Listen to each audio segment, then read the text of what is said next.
those three little words might be, I love you. That's what I always thought of when I heard the phrase, three little words. Three little words that are magic, that make our heart sing. And then Sue Corr gave me an article by Chris Brogan, My 3 Words for 2016, and my head began to spin. Brogan's thesis, which works as well for Rosh Hashanah as it does for New Year's Eve, is that challenging ourselves with just 3 words to guide us in the coming year is more powerful and effective than making New Year's resolutions.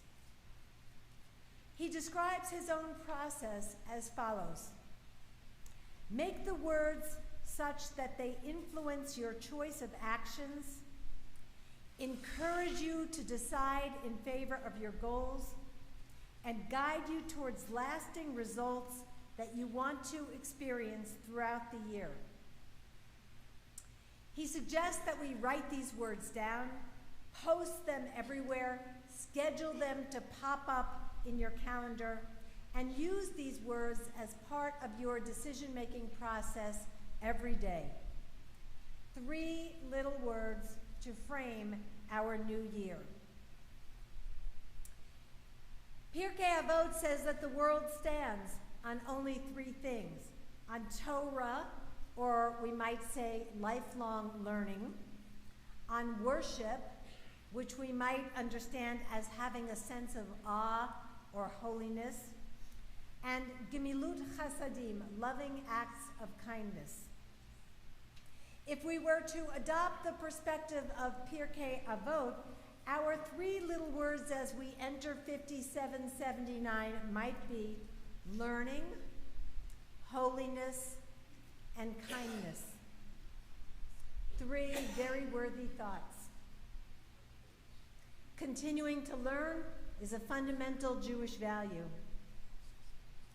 Developing and maintaining a sense of awe leads to gratitude and happiness.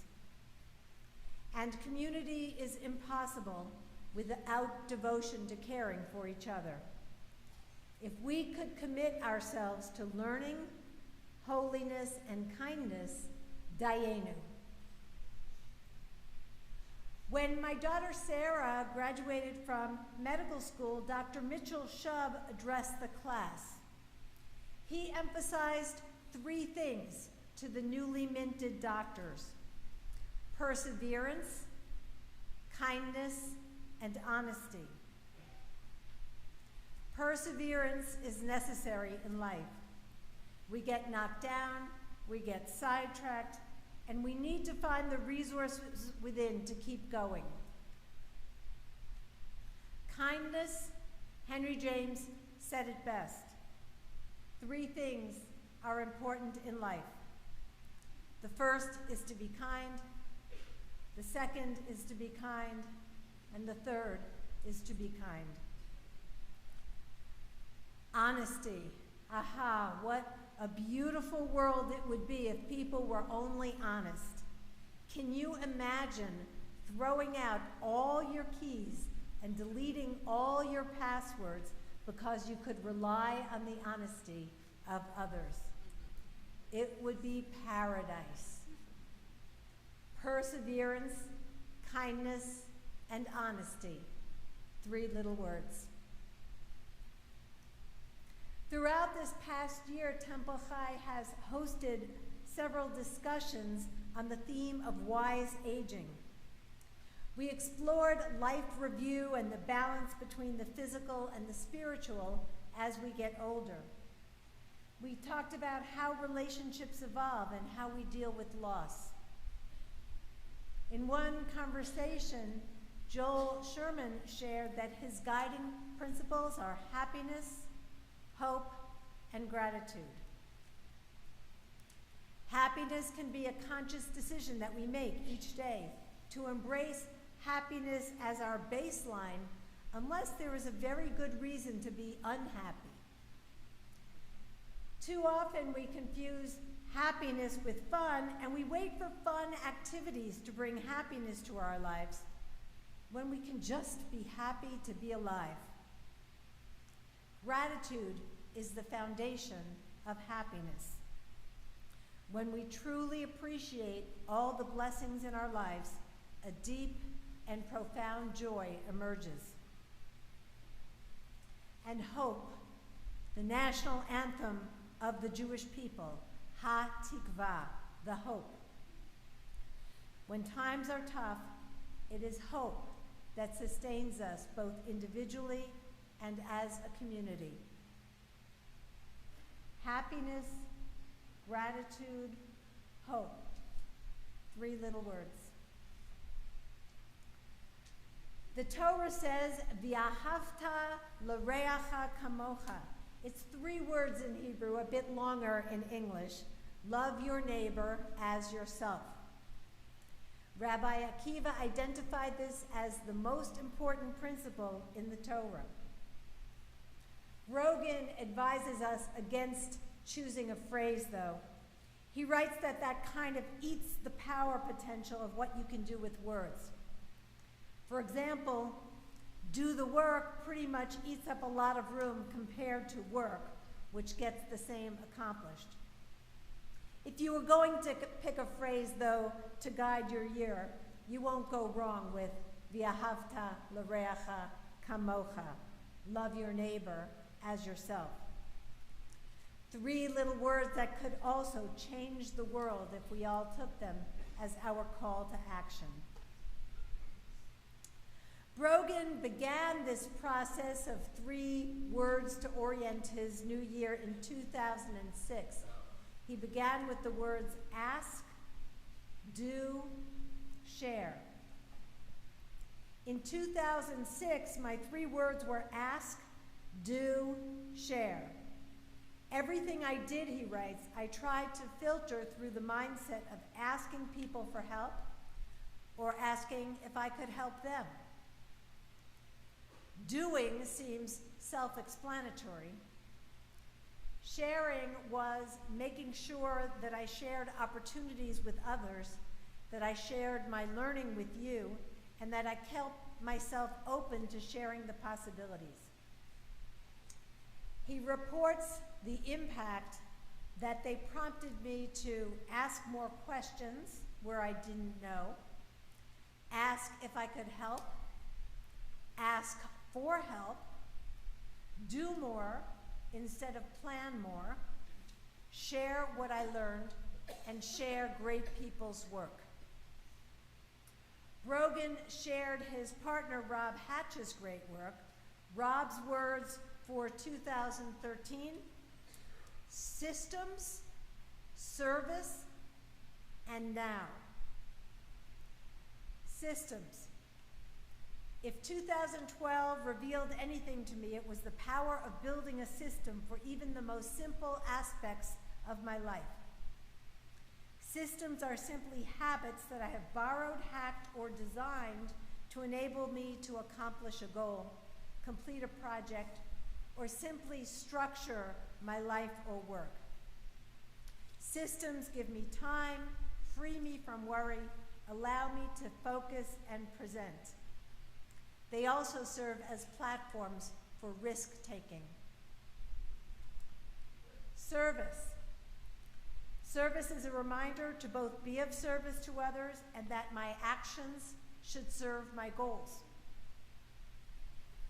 Now, whatever my hopes, dreams, or goals may be, what matters is what I do now. Whether that is doing the work in front of me or being present for the people I'm with, now matters. Systems, service, now. Brogan and his partner engaged the 3-word strategy mostly in a business context. I might translate that into a more comfortable and familiar religious language. What he calls systems, I might call rituals. Rituals are indeed a way to provide structure and meaning to our lives, not to mention ways to keep our lives in order. Service, tikkun olam, is clearly a Jewish value. We have a mandate to perform loving acts of kindness and to leave the world a better place than we found it. Combined with now, I think of Hillel's three-part teaching. If I am not for myself, who will be for me? If I am only for myself, what am I? And if not now, when? Brogan picked up on the theme of ritual this year, 2018. His words, ritual, execute, value. Ritual. I've fallen away from developing habits and operational tempo in my life. I need to build back rituals and make them the guts of how I structure my life and living. This also reminds me to place great strength and power into the simple matters of life, like choosing what I eat and drink, and ensuring that I treat my life as if I'm making moments instead of just clicking off hours. Execute. Push the button. Make something happen. Take action. I felt a bit sluggish in 2017, he writes. Time to power back up. Execute is a reminder to move and take action and do something instead of just think about it. Have the difficult conversations. Value. Create value. Make sure my time is dedicated to creating value. Build more and more value for myself and others. Help companies see the value in the products I intend to help them execute in 2018. That's the big plan. Be clear that I value myself more. Ritual, execute, value. Three pretty creative little words. So by now I hope you're thinking about what might be your 3 words for 5779. I'd like you to take a moment and brainstorm with the folks around you what is coming to your mind, and then I'll share my 3 words. What 3 words might you embrace to guide this new year of life?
Well, I'll be very interested if you share your 3 words with me at some time after the holidays. Drop me an email. We'll collect them up. So I'll conclude with my 3 words for 5779. I had a little more time to think about it than you did. Flourish, savor, care. Flourish was inspired by all things, a sign in the British Airways jetway, a sign that read, flourish whatever the conditions. There are certainly situations in life in which it is next to impossible to flourish, yet they are thankfully few and far between. I am hoping that flourish will inspire me to look at every single day as an opportunity to grow and to blossom, to avoid the sense of stagnation that can sometimes plague us. Dictionary definitions of flourish include thriving in a healthy environment, to be vigorous, and to grow luxuriantly. In the year ahead, I aspire to flourish. I see flourish as the broad stroke and savor as one way to appreciate that flourishing. To savor means enjoying the big things in life and the little things with deep pleasure and with gratitude. I savor the moments at the end of the day, drinking a glass of wine and enjoying the companionship of my beloved as we watch the glorious Arizona sunset. I savor the time with my children and grandchildren in awe of every new word and every new skill. When you savor something according to the definition, you enjoy it so much that you want to make it last forever.